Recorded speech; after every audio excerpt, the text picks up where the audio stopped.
unusual is it for Border Patrol to do operations that aren't on the border? Great question. So the U.S. Border Patrol, their primary mission is to identify and interdict illegal entries between official ports of entry along the U.S. Canadian border, coastal waters, things like that. Uh, to have a large deployment of Border Patrol agents into the interior of the United States, where they aren't part of a joint operation, either led through another investigative agency like HSI, ATF, DEA, FBI, things like that, or in support of local police. You know, you look at some of the riots in LA back in the day and stuff like that. Border Patrol did augment local police departments in that environment, but that was at the request of the local police command staff. So to have them in a city that they are clearly unfamiliar with, the environment there, the landscape there is significantly different than Southern California or Southern Arizona, where I spent most of my time. So in my 25 years, seeing them lead an operation in major metropolitan areas away from the border is an unstartling or is a unsettling first. And I'm curious, as you have watched what has played out in Chicago, what have been your takeaways? So I think from the people I've talked to that are still in the agency, there's a bit of a crisis of leadership. It seems like a lot of the adults have left the room. There's not the communication flow that I would expect for large scale operations, especially as divisive as immigration enforcement is. There doesn't appear to be any attempt on a macro or local level to kind of bring down the temperature on both sides. And I think that perpetuated itself in violence against law enforcement. What you saw in Dallas, Texas, you know, it's clear that those bullets were intended for the ICE agents and officers, not necessarily the unfortunate immigrants that were killed in that event. And also the protesters themselves. That you know, there's some of the scenes I've seen. I make a distinction between peaceful protesting that's protected under the Constitution and violent protesting verging on the outskirts of rioting. And I think it's important to draw those two distinctions. Peaceful protesters should be given the opportunity to disperse, not be heavy-handed in their tactics. I mean, they've got itchy trigger fingers on the pepper ball guns, on the less lethal rounds, and things like that. And I think that's a little troubling. Optically, it's terrible, if I'm being perfectly honest. It's not really law enforcement as I practiced it for 25 years. I'm not a fan of the masks in any way, shape, or form. I think in this country, law enforcement should be readily identifiable, both to the public, to suspects, and most importantly, to other law enforcement officials. So, you know, the definition of sanity is what? Like repeating the same thing, expecting different results. And you know, here we are in Charlotte, and from what I heard this morning, you know, possibly Raleigh and other places as well. And I don't see any substantive change to the strategic or operational planning that goes into it. Yeah, and you just touched on one thing I wanted to hit on, which is just to clarify a few things and maybe fact check a few things, which is one, how unusual is it for agents to wear masks and to be covered as we're seeing? And two, just discuss how Border Patrol would conduct an operation because there have been a lot of concerns expressed by some that they seem to just be randomly picking up people rather than targeting their efforts on specific people they know that have criminal records. Sure. So I'll take the first part first. So masks, in my experience, balaclavas, face coverings are worn in two scenarios in federal law enforcement. One, by active undercover agents when there's suspects or informants or other folks around that you don't, for an operational and safety reason, don't want that person's identity to be known. Those are typically worn like during the execution of judicial search warrants, if that undercover has to be on scene, or in the office where there's the processing of arrestees. The other the other scenario is on a tactical team, which I served on for 7 years in Arizona. You wear balaclava for three reasons: to confuse, intimidate, and take the will to fight out of a specific suspect. And that's part of an overarching tactical plan to safely execute and clear a structure. So those are narrowly scoped scenarios where, by and large, there's a lot of agreement where it's appropriate to wear face coverings. In the public sphere, it's absolutely terrible. In my opinion, law enforcement, federal, state, and local in the United States does not cover their faces. I understand that they're going to throw doxing and things like that back as their rationale. I think that's an unfortunate risk that law enforcement take. It's not exclusive to ICE or HSI or Border Patrol. Like law enforcement across the country, federal, state, and local face that same threat picture. I think the inherent difference is that the agency, specifically ICE and DHS, has kind of eroded the oversight agencies that would normally handle those threats and present them to the U.S. Attorney's Office for, prosecution of, or at least the examination to prosecute, like 18 USC 119, for example. And there are statutes on the books that can be applicable in certain scenarios where elements are met. So I don't think that saying doxing in of itself is a justifier. I don't think the juice is worth the squeeze there, in my professional opinion. And do you, what it appears to be is that the agents are sort of going city by city now. I mean, Chicago, Charlotte, now Raleigh. Uh, I mean, that is not something obviously that is normal. Right. So when you look at actually like trying to find individuals or targeting individuals, and at HSI they conduct complex criminal conspiracy investigations that target either a certain organization or certain individuals that are part of an organization. It's very scoped. There are clear and concise investigative objectives, and that investigative methodology is applied to achieve those desired outcomes. Here, if you are actually, it takes a lot of manpower, a lot of research to find people. You look at the U.S. Marshal Service, one of their primary core missions is to actually go out and find people, and they're extremely effective and efficient at it.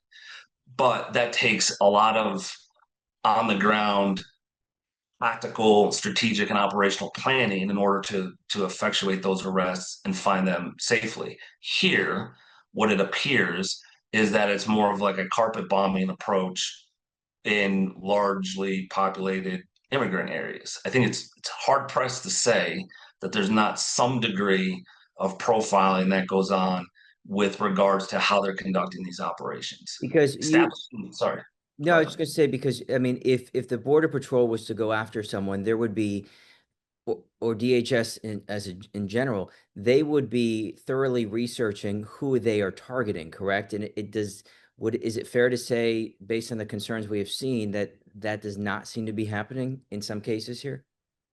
I have not seen it happening. I have not been privy to everything, but having run complex multiple state, multiple country takedown operations, yes, you have a target package for each individual that you either have an arrest warrant for or a location that you have a search warrant for. So it's going to have all the biographics, the criminal history, photos, last known residents, acquaintances, vehicles, things like that. It is a well baked product that those officers can then go and take into action. They can set up and initiate surveillance. They can figure out, does this person still work at location A or live at location B?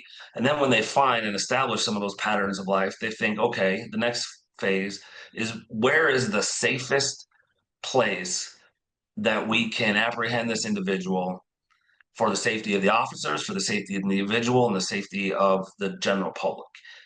In what I've seen in Chicago and North Carolina, that front end operational planning seems to be lacking at best. And I spoke with the Mecklenburg County Sheriff, the county where Charlotte is located, and he has said he has not been reached out. Border Patrol has not reached out to him once. If federal agents come into a county, they don't have to work with local law enforcement, but is it normal for them to reach out to the local jurisdiction?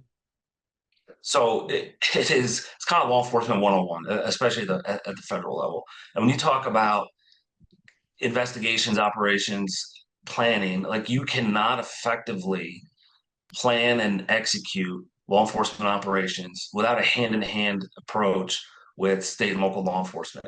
I have never run a successful criminal investigation or any sort of enforcement operation where the state and local law enforcement is not essentially shoulder to shoulder with your federal partners. And at times over the history, especially in Arizona, like there was some political friction between certain sheriffs and federal agents and stuff like that. But at the end of the day, your job is to execute your duties in the best abilities that you can and do it in a manner that's just, fair, and within the policy and laws that you have to operate. The best way to do that is through engagement with and partnerships with your state and federal law or state and local law enforcement. So it is troubling, and I think we've seen some of the trickle down effects when that coordination doesn't take place. Because at the end of the day, when stuff goes sideways, and unfortunately it likely will, the first call that they are going to make. They don't. The U.S. Border Patrol does not have infrastructure in Charlotte and Raleigh, North Carolina, that they do in Nogales and Tucson, Arizona.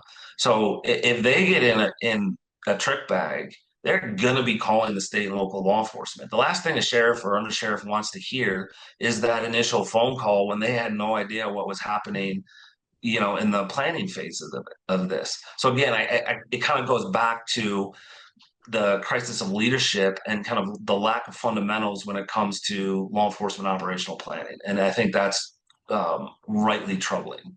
Two last questions. I know you got to go. One is just um, in North Carolina so far, and obviously the numbers are higher in Chicago.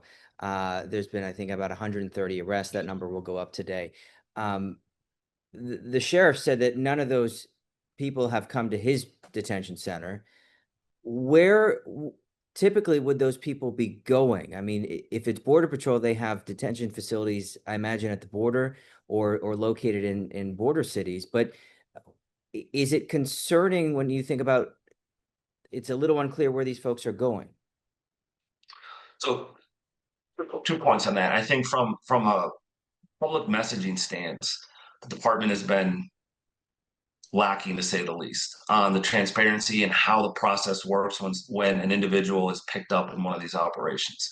Secondary to that is the Border Patrol does not have detention centers. Those are actually manned through ICE, ERO, and their contracts with either private facilities or county jails.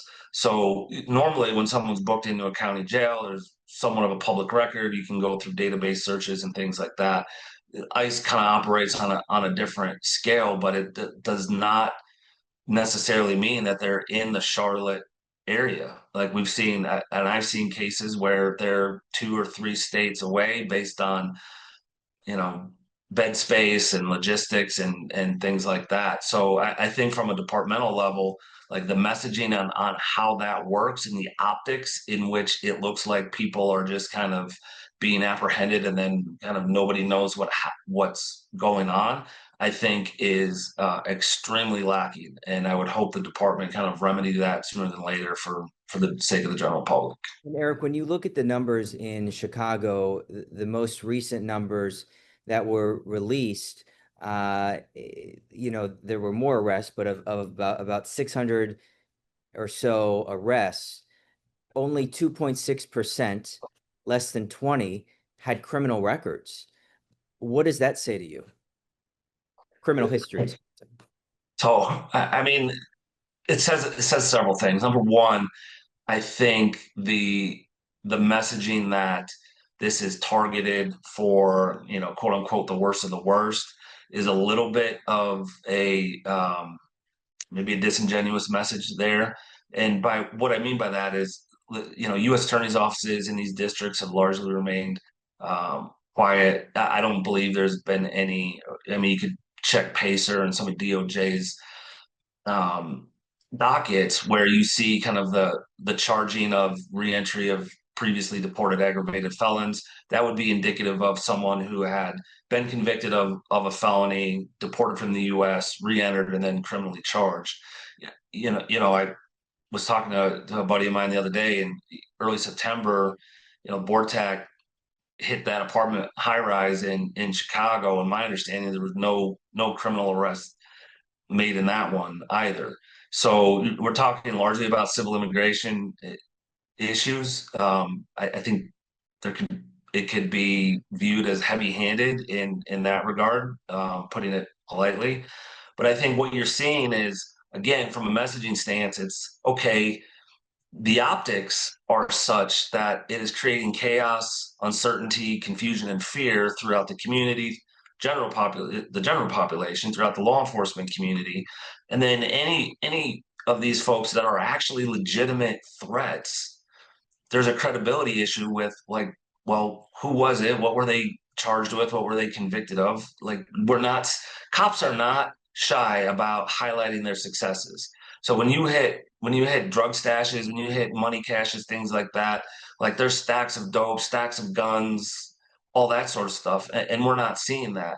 So I think that's indicative of the fact that you're not actually taking on. Yes, there is a certain population that are criminal actors and deserve to be removed, but there's also a population, and I would say larger population, that doesn't have a criminal history, and they call them like the collateral arrests, where they're just kind of swept up in the ensuing chaos. And I know some would argue, and the argument has been all of these, anyone who is here undocumented is a criminal. That is an argument that some have made, but the messaging has often been we are going after the most violent offenders, uh, and the numbers don't appear to spell that out, at least in Chicago. Sure, and I mean, on the basic, when you boil it down to the very literal sense, I guess that's a factually correct statement, but that's a very literal interpretation of a complex problem and a complex issue. So to say, like, yes, they're here illegally and they're a criminal, like, you can pull a docket and see how many 1325 cases are charged by the U.S. Attorney's Office, and it's minimal at best, because people understand that it's not a priority or a national security threat or a public safety threat. So I think to say, like, yes, in the literal sense, sure, that's a factually correct statement. But again, it's kind of apples and bowling balls with what you're actually talking about. Lastly, Eric, what is your advice to Charlotte? Well, I should say, based on what you've seen in Chicago, based on your experience with DHS and Border Patrol, what is your advice to the communities in North Carolina that are about to or are currently experiencing the Border Patrol? Yeah, I mean, that's a great question. I mean, number one would be know your rights, know what you legally have to abide by, and what you don't. I would say the other thing is, when people are exercising their constitutional rights to assembly and protest, you maintain the upper hand when you do that peacefully. When you start engaging in the throwing of rocks or bricks, doxing, boxing agents in, stuff like that, you are you're losing the upper hand and your message is diluted. So to the extent that things can remain peaceful, that would be my biggest piece of advice. And then the onus is on Greg Bavino, the U.S. Border Patrol agents that are in town, that they need to abide and operate within the confines of the law, within the policies of DHS and CBP. And if they go outside those guardrails, then they should absolutely be held accountable. So I think there's accountability on both sides. And at the end of the day, like, nobody wants on either side, I don't want to see anybody get hurt. I don't want a repeat of what happened in Dallas. Nobody wants to see a repeat of what happened in Utah. The temperature about all this really needs to get brought down, and I'm just begging someone within the department or within the agency to take that and run with it, because sooner or later, this my fear is that it erodes the public faith in law enforcement to a degree where they view all law enforcement as they no longer look at them as the good guys. And I think when that happens, then the country is in a much darker place.